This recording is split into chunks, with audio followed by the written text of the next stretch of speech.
Hi everyone. So today, for my reflection for my faith, what I covered or what I do in the morning is I have these prayer cards that Father Larry gives us, and I choose different ones to pray with. So for June, we have the Sacred Heart of Jesus one that he's given us. So I pray that every morning. I'm also praying the prayer card Father Larry gave us for the Jubilee, Pilgrims of Hope. I do that one, and I pray a prayer to Saint Joseph. And this morning I did that prayer for employment to Our Lady that I found on the website.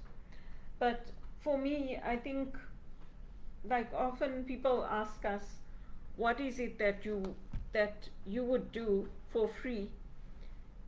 That often gives you your vocation, it gives you your purpose in life. So for me, I've already done it. I've done it through the church with reading, with helping the poor, the marginalized, with using my voice in the one campaign. Everything I've done for them has been free. And what I'm praying for now is to have the fruit of that come into my life. Not because I want to be famous or rich or anything like that, but the money is important to me. And it's always been important to me, because the reality is that you can give and give and give in Canada, but when the time comes, people don't give you that extra special treatment. They don't make exceptions for you. And that's what I want. If I've done the work, if I've given, if I've proven myself, I want to be given that little bit of extra special treatment, that extra wage, that first class ticket, or if there's something that comes up where I can't make it, but I work things out and I can come now, I want them to say, okay, you know what? Now you can come, we'll see what we can do to get you here. Because I'm not a junior anymore. I'm not coming out of high school. I'm not 16 years old. I've proven myself. I've got my own John Maxwell speaking that I do. I've proven myself in speaking for political events. I've proven myself in the church. So that's what I would like to see happen.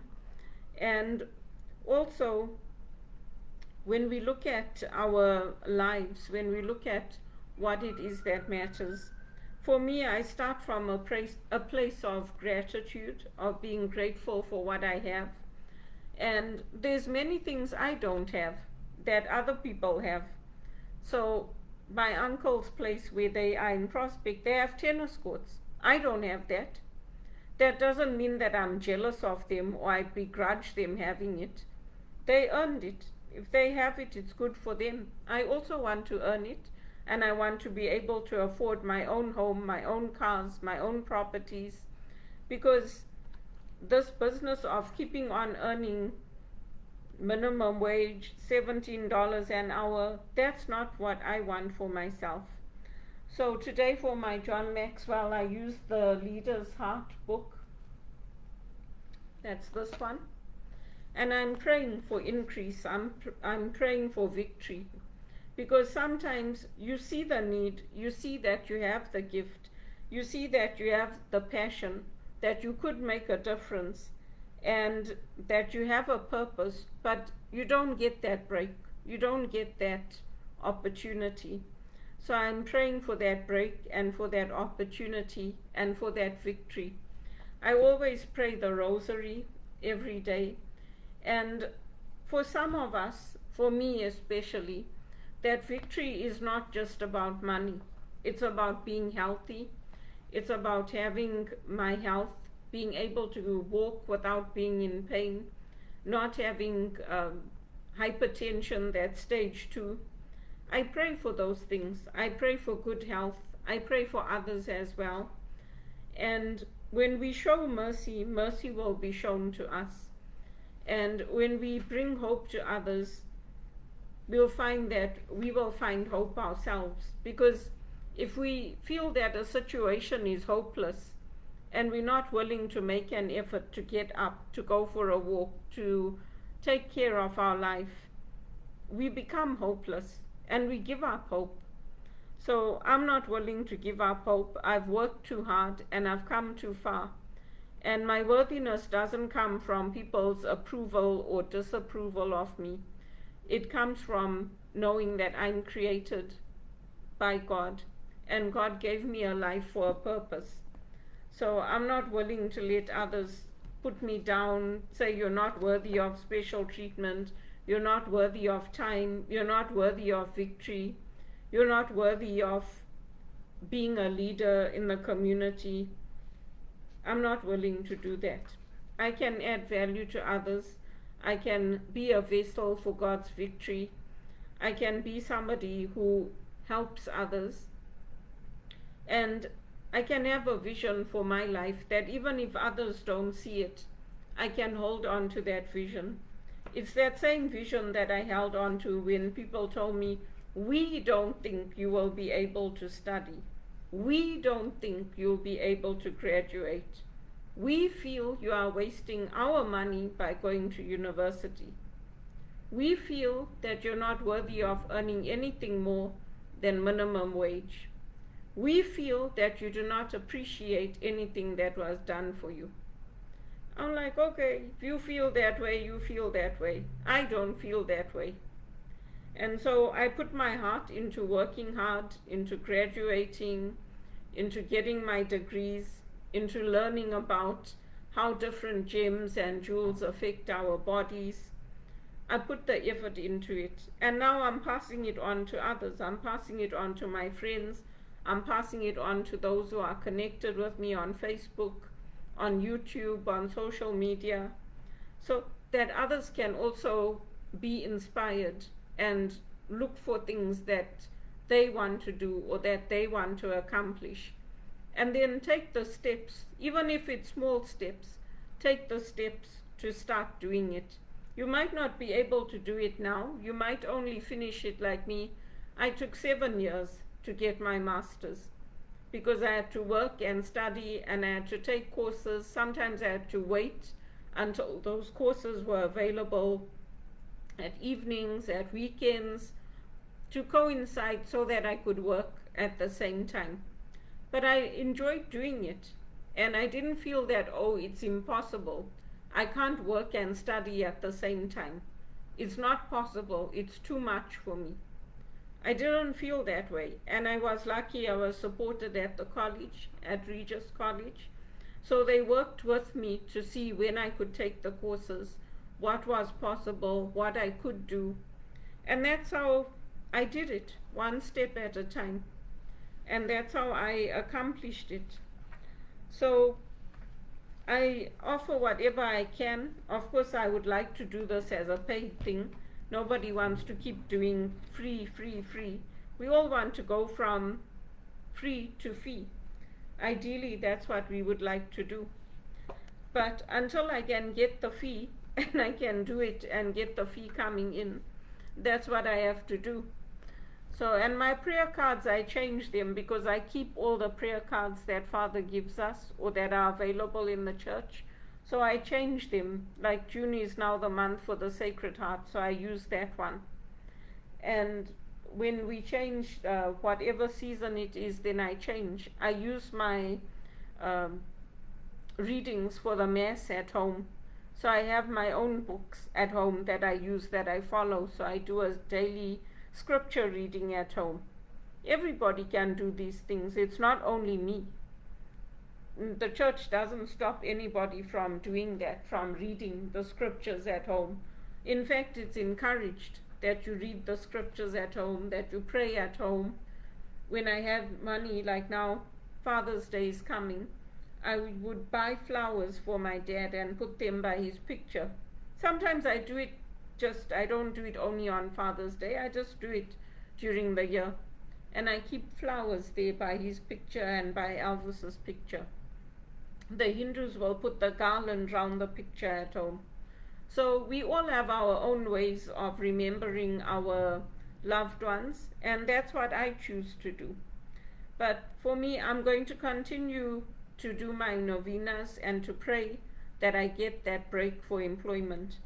because living like this is not ideal.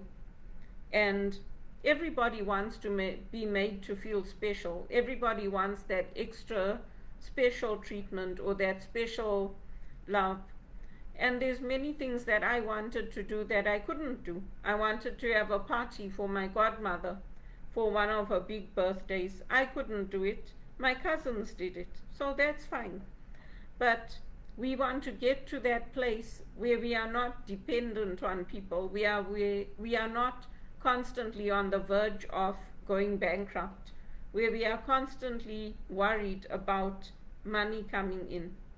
That's the point I want to get to. Today somebody phoned me from Switzerland and hung up. I don't know who it was.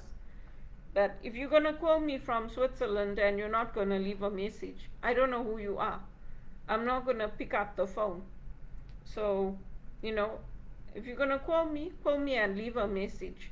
Or contact me on WhatsApp if it's for a job, because I don't know who you are. And I don't just answer calls from strangers.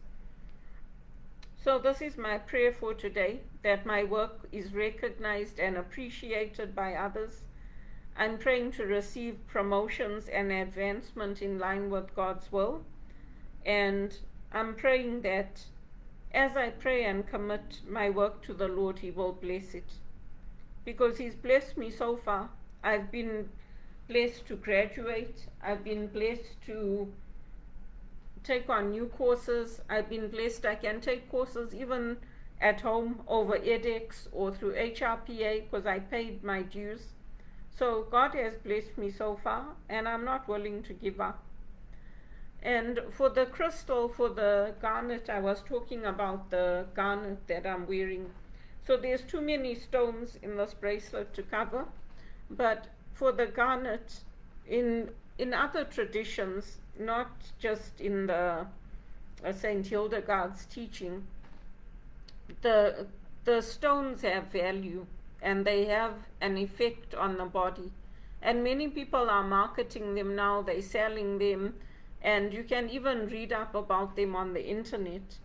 But the garnet is supposed to be a stone for bringing strength and stamina. It's supposed to be something that clears your energy centers in your body. In the Hindu tradition, they call it chakras. But we all have energy centers in our body. And the garnet is supposed to help with that.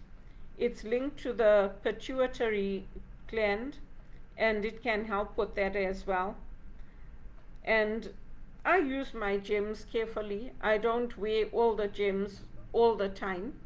Saint Hildegard says the diamond is the gem that Satan hates, because it's the strongest gem that is available from our earth. So I use the garnet because it's an energizing stone and it's regenerating. So that's why I use it. It helps with metabolism, and you also can't wear it too long because it can overstimulate the body. And these things, I'm not just talking from the top of my head. There are books written on them. There are books written that you can get where you can read up on them and you can find out more about how the gems work. Saint Hildegard also wrote on the gems and their importance in healing the body.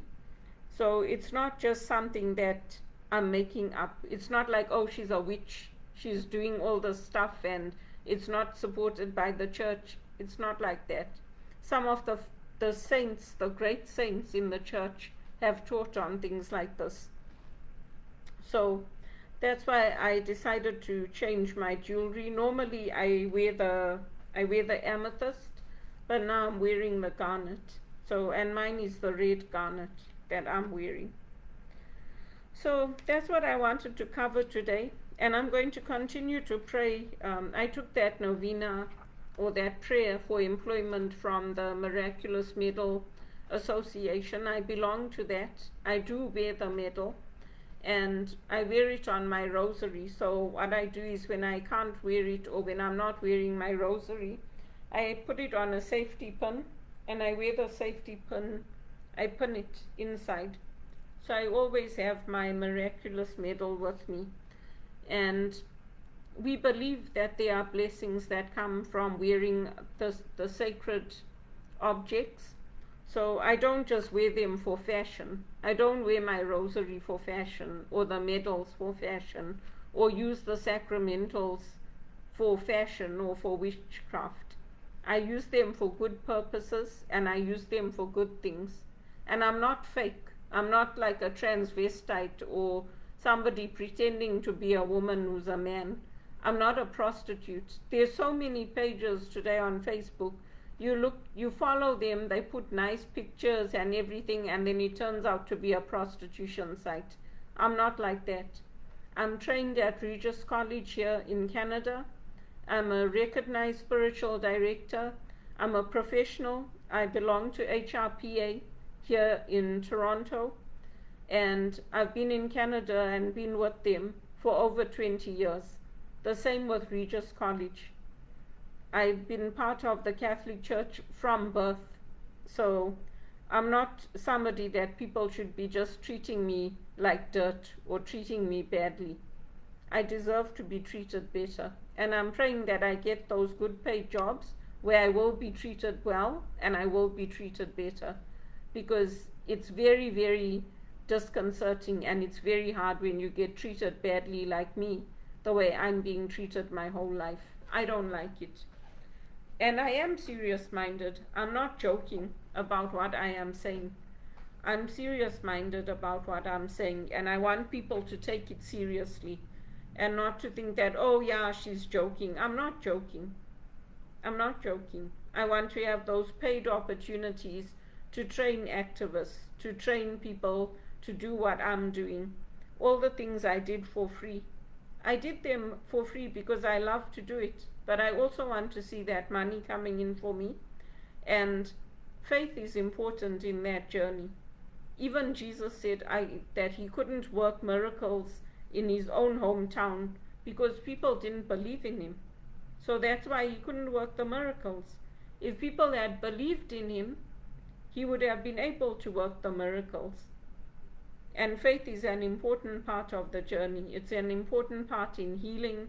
It's an important part in the teams we have around us. It's an important part of this life. Faith plays a big role. And if you say, oh yeah, those South Africans, they're never going to send firefighters to help us. They're not going to help. Then people in Africa don't care. That goes out into the universe. They do care, and they did help, and they are willing to help, and they are building relationships. The African leaders are building relationships with America, and they would be willing to do it with Canada, but they also need to see that coming from Canada. They also need to see Canada being interested. They're going to America. The European leaders are going to Zimbabwe.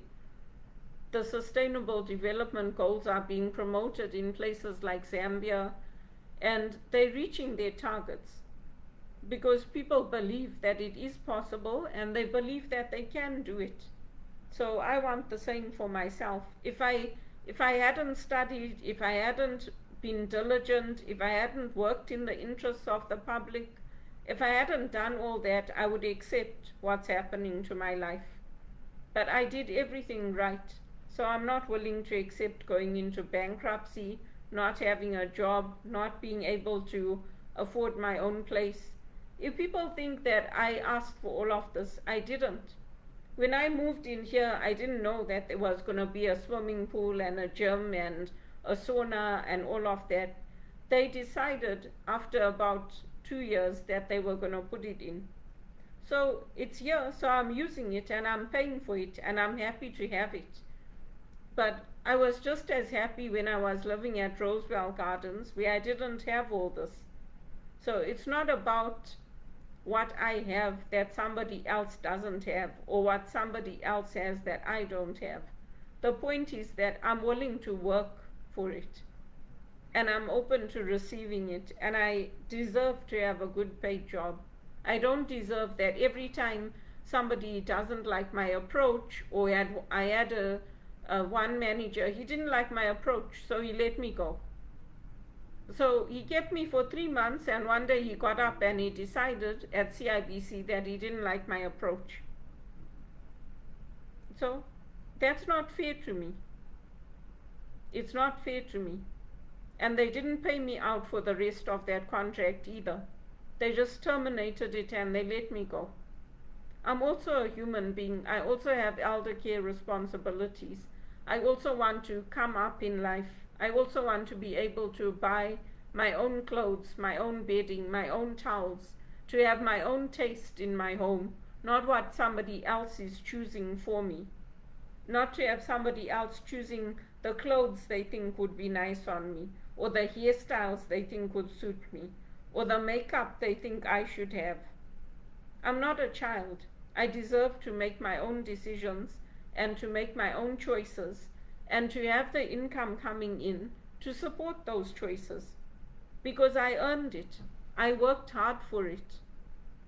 And I'm going to continue praying for that employment for myself and others like me who have been, our lives have been destroyed because banks like TD allowed money laundering to carry on, had a laugh out loud culture, and everything is coordinated here in Canada.